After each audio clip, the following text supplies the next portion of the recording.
This all makes sense and is logical, but there is a lot going on here. To build and implement an error capturing framework yourself would be a significant undertaking, perhaps more involved than the application it's supposed to monitor.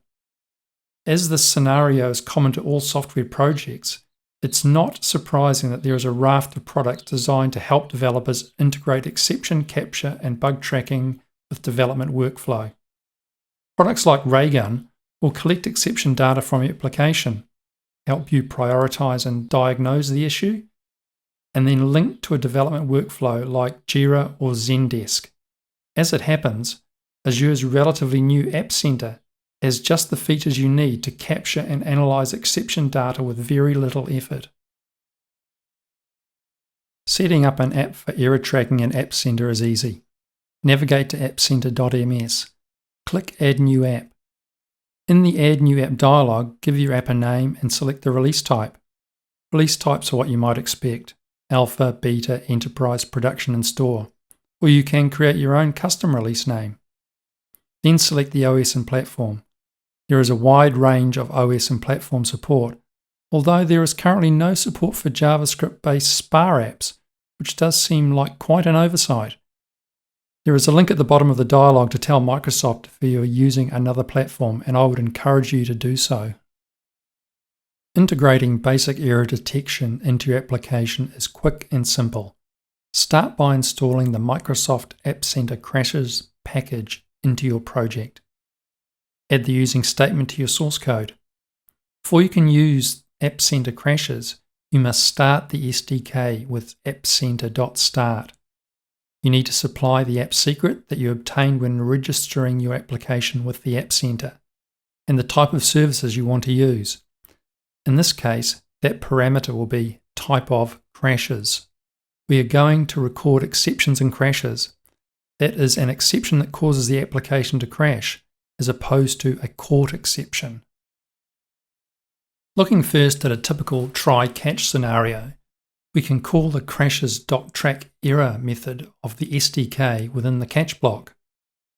TrackError takes an exception as its parameter.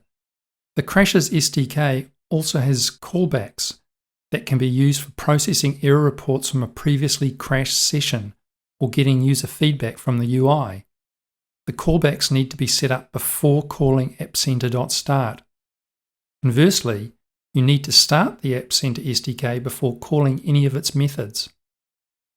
This error initialization function illustrates how you might put these features together on App Startup.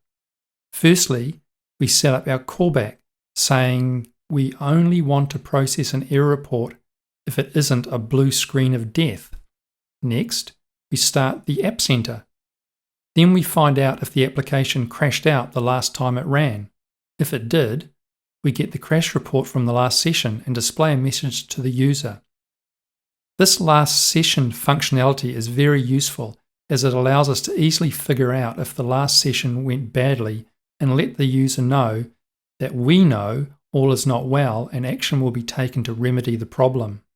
As a side note, Microsoft say, by default, an unhandled exception in a WinForms application does not trigger a crash. The application does not exit if the debugger is not attached. One way around this situation is to call application set unhandled exception mode to throw exception. This will get the WinForms application to correctly display crashes in App Center. User privacy is another factor to keep in mind, and the Crashes SDK does provide a callback feature, should await user confirmation, where you can ask the user to confirm whether or not they consent to sending error data. This simple example does not cater for the always send option that is available with the notify user confirmation method. You also have the ability to attach files to your error report. This would be useful for sending detailed application state in data-driven or highly configurable apps. At the moment, the maximum size of attachments per error report is 7 megabytes. In your project's App Center, go to Diagnostics to see a dashboard of all the issues. This is where you see the crashes and exceptions separated into groups.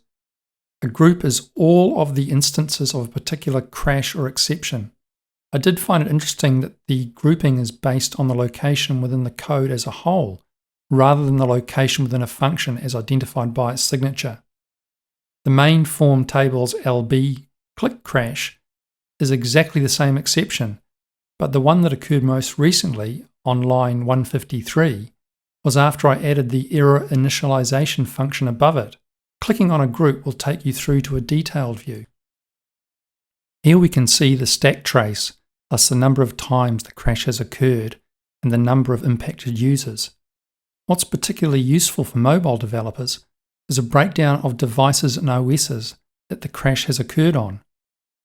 On the top right, you can change the status of the crash group from open to closed or ignored. Clicking on the Reports tab will display all the instances of the crash. Clicking on a report or instance will display additional information like the country and language, and also how far into the session or after app startup did the crash occur under the heading Crashed After. The Threads tab shows the stack trace data, while Attachments will display any data files that have been uploaded with the error report. Events are analytic events that were recorded just prior to the crash. We'll have a look at those later. Ideally, we want to be notified ASAP when our app has crashed.